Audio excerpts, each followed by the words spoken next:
पर अभिनव की तस्वीर रात के अंधेरे में एक पतली लेकिन उस तस्वीर में वो गुस्से से भरी निगाहों से राणा को देख रहा था। अगर उसका बस चलता तो वो अभी के अभी राणा का सर काटकर अपने पिता की मौत का बदला ले लेता। बाहर सड़क पर उनकी गाड़ी खड़ी थी और उसी गाड़ी के पास खड़ा था राणा। कहाँ थे तुम? अभिनव, बाहर आओ बेटा। पापा के जाने के बाद मैं अनाथ आश्रम में पला पड़ा। कई सालों के बाद वहाँ से संजय को गोली करने लगा था कि नहीं पापा, पढ़ाई के लिए पैसे जोड़ सकूं। छोड़ के नहीं जाऊँ। जिद मत करो आप लोगों ने अभिनव। मुझे ढूंढा क्यों नहीं? बेटा देख, मैं तो अपनी जिंदगी जी चुका हूँ। अब जो भी करना है तुम्हें करना है। सब कुछ तुम्हें संभालना है।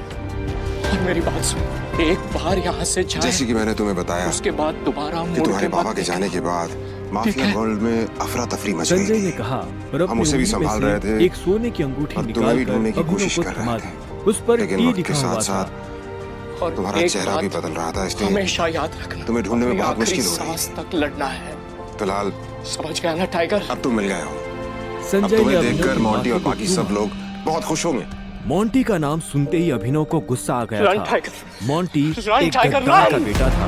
अभिनव ना तो उस गद्दार के बेटे से मिलना चाहता था, उन लोगों का सामना करना चाहता था। गली से बाहर लेकिन पापा ने तो मुझे निकल कभी संजय इस माफिया जैसे ही ग्रुप के अपनी बारे में गाड़ी के बताया पास नहीं। पहुंचे तो राणा ने चाहते हो तो मुझे संजय बता पर भी सकते बंदूक हो। तान दी।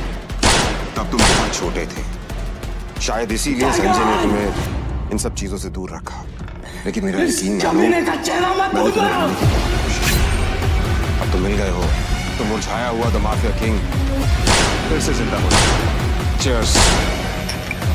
अभिनव के मन में कई सारे सवाल उठ रहे थे। उसे समझ नहीं आ रहा था कि राणा का राज अकरम और बाकी अभिनव चिल्लाया और अचानक से उसकी नींद और क्यों पसीने में तरबतर अभिनव अपने बिस्तर पर बैठ गया। इससे पहले कि अभिनव अपने आप को कोई जवाब दे पाता, अकरम उसके पास आया। इसलिए उसने अभिनव को 50 करोड़ रुपए का अभिनव ने पहले अपनी उंगली में पहनी उस अंगूठी को देखा और फिर बाथरूम की तरफ बढ़ने लगा। अभिनव गुड़गांव में रहता था जब तक तुम और टाइगर की डिलीवरी बॉय पोजीशन का नहीं काम पाते थे, करता था। तब हालांकि तुम्हें इस इसकी काम जरूरत में पड़ेगी। उसका अभिनव ने अकरम के हाथ से लेकिन चेक लिया से निकलने के बाद देखने लगा। उसके पास ये करने के अलावा पलट तो गई और कोई चारा लेकिन अभी भी 18 साल की उम्र में उसने अपना खर्च उससे उठाना शुरू कर दिया था। एक बात और, उसकी जिंदगी में तुम्हारी असली बस पहचान एक ही के बारे खुशी में थी। फिलहाल किसी को कुछ पता नहीं लगना चाहिए। उसकी इसलिए गर्लफ्रेंड अभी तक वैभवी। जैसे जीते आए थे जब भी वो वैसे वैभवी ही को जीते देखता रहना। तो समझे? अपने सारे अभिनव ने हाँ में सिर हिलाया और आज तो दोनों कमरे से बाहर आ गए। इसलिए अभिनव इधर अनन्या जल्द से जल्द चिंता भरी निगाहों से मिलना चाहता था। उस कमरे के दरवाजे को देख अंकल, रही ये थी केक जिसमें कितने का है? अभिनव और 600 अकरम थे। वो ये जानने के लिए बेताब थी कि उन दोनों के और ये बीच पेस्ट्री अंदर क्या वो बात 60 हो रही का थी। है। एक दे और दीजिए। अभिनव को आने में असल में अभिनव और वैभवी ने ये तय किया था कि वो पैसे जोड़कर अपने लिए किराए का एक बड़ा घर लेंगे। इसलिए वैसे वो कितने पैसे दुख की बात वेस्ट है नहीं ना? करना चाहते थे। शादी के बाद बेचारा ऐश करने से पहले ही मर जाएगा। कुछ देर के बाद जब वो वैभवी के घर के पास सोचा अनन्या को देखा लगा वहाँ काफी जानती थी कि अकरम के लिए और किसी को मारना कोई बड़ी बात आवाज आ रही थी। अकरम सर जैसे गटर के चूहों को बर्दाश्त नहीं करते हैं, साफ कर देते हैं। देखना ये भी नहीं बचेगा। इसे कहते हैं शादी करके मर गया। वो बात सच हो जाएगी। अनन्या को ये सुनकर बुरा लगा। ये कौन कोई है इंसान किसी दूसरे इंसान की मौत पर खुश कैसे हो सकता था?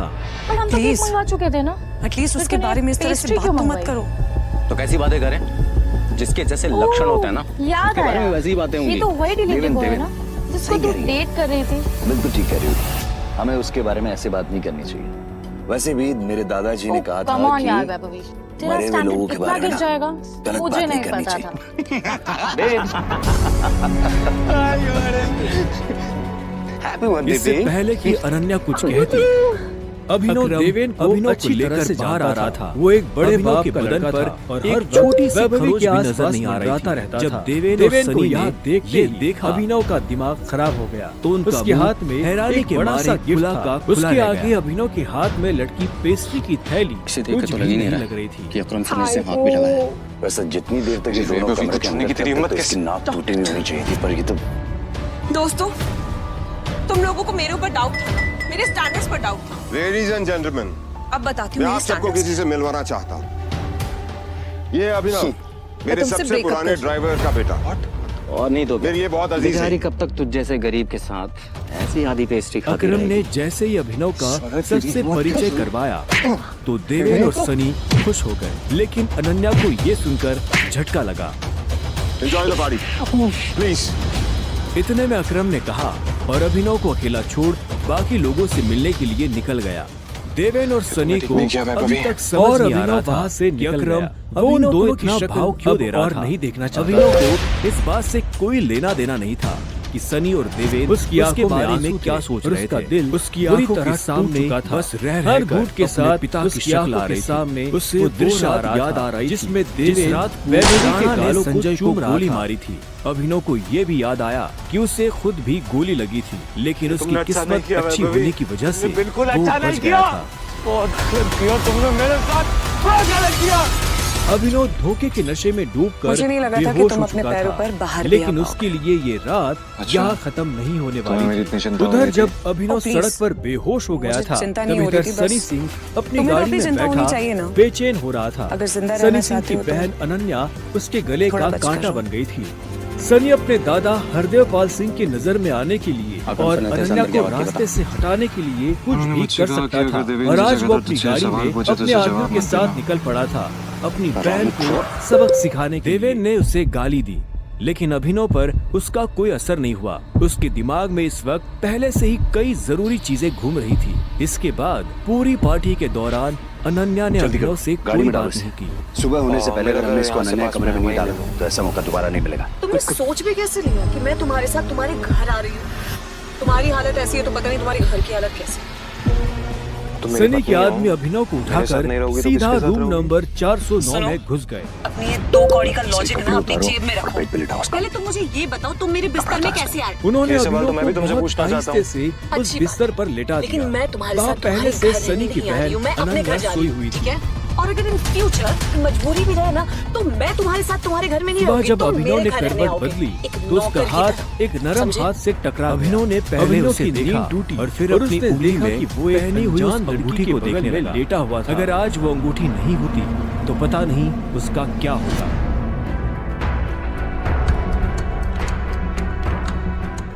अगली सुबह जब अभिनव का अलार्म बजा तब वो फिर से वही सपना देख रहा था।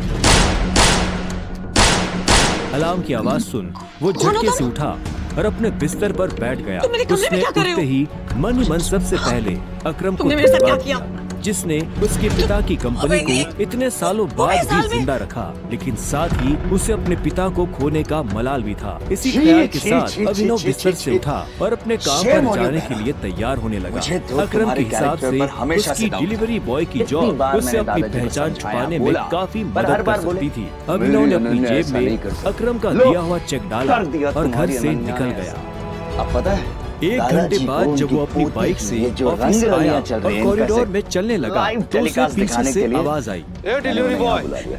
यह आवाज उसके साथ काम करने नहीं वाले पता, हरीश भरोसा की करिए। थी। उसे ऑफिस क्या में हुआ? अपना कैसे काम हुआ? करने की नहीं, मैं अभिनव जानती को तक नहीं इस चिढ़ाने लड़के की को। तनख्वाह नहीं मिलती थी। जानती क्या हुआ? मालिक। कुछ काम है? मुझे देर हो रही है। दोनों के बीच में कुछ भी नहीं हुआ। नहीं तुझे किसी मीटिंग में जाना इससे है? पहले कि अभिनव सफाई बॉस देता, तुझे बुला रहा है। अनन्या और और सनी भाई, के दादा तू हरदेव कहाँ पाल चला सिंह गया था बिना कमरे बताए? में पहुंच चुके अपने थे। बाप की बारात में गया था क्या?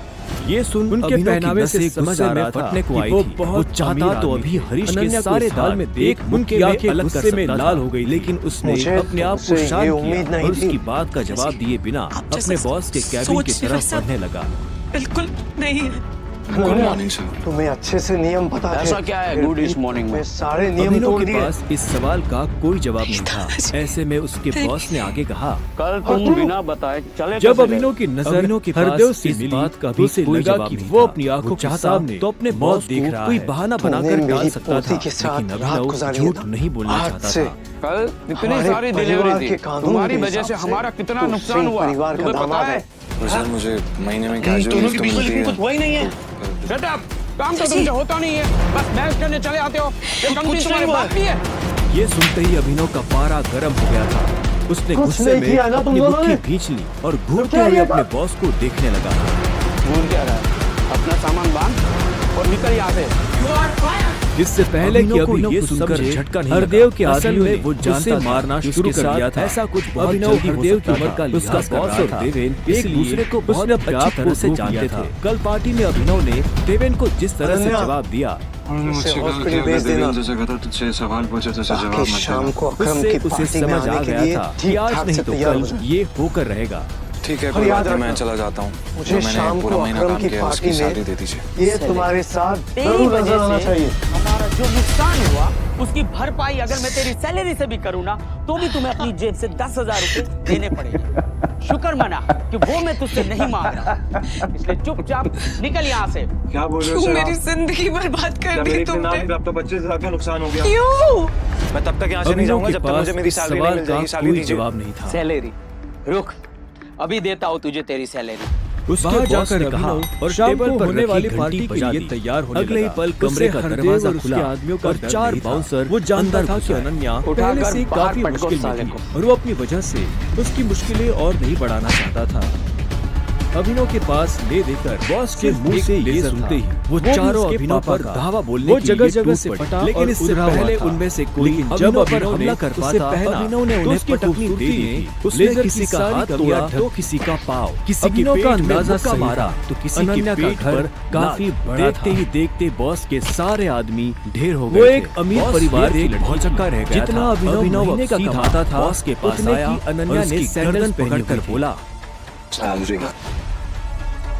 बॉस ने घबराहट में अपने ड्रॉर से कैश निकाला। अनन्या की आंखों में दिख हाथों से अभिनव से कितनी अभिनव ने कैश देखा। अभिनव भी की गर्दन छोड़ इतने बड़े लोगों के बीच जाने से इससे पहले कि वो बाहर आता, घबराहट में उसने बॉस की आंखों में देखा पापा की बोला को उंगली में गोल-गोल घुमाना शुरू कर दिया। आज के बाद किसी के बाप पे गया ना तो गर्दन तेरी होगी, पंजा मेरा।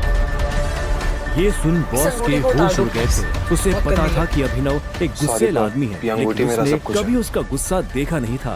इधर अभिनव भी जब ऑफिस से बाहर आया तो उसे एक अनजान नंबर से फोन आया। अभिनव ने फोन उठाया जिसके चारों तरफ बाउंसर्स बंदूकें लिए खड़े थे। जैसे ही अनन्या और अभिनव अंदर आए तो इतने में उसकी नजर देवेन से टकरा गई। वो भी हमारे माफिया वर्ल्ड का एक बहुत बड़ा नाम है और साथ ही साथ तुम्हारे पापा और मेरा जिगरी यार बलराज। मैं चाहता हूँ कि बलराज को पता चल जाए कि हमारा टाइगर वापस लौट आया है, इसलिए शाम को साथ में डिनर करेंगे। सड़क में ऐसा क्या देख लिया? किसी शादी कर ठीक है, संभाल के बात कर। क्या कर लेगा? अकरम की मुंह से बलराज का नाम सुनते ही देवेन भी तेज में आ गए। अभिनव उसके ऊपर हाथ उठाने ही वाला था। बलराज इतने में पहले दोनों का झगड़ा देख पार्टी शहर में बलराज का नाम बच्चा पहुंच जाता था और हर बड़ा आदमी उसके नाम से थर-थर कांपता था। ऐसे में अभिनव को भी उससे मिलने में घबराहट हो रही थी। जिस बलराज से वो घबरा रहा था असल में वो उसी का बॉस होने वाला था। पर क्या वो बलराज का बॉस बन पाएगा? क्या वो अपने पिता के दोस्त को अपना दोस्त बना कौन हो तुम और यहाँ कैसे आए? एक्चुअली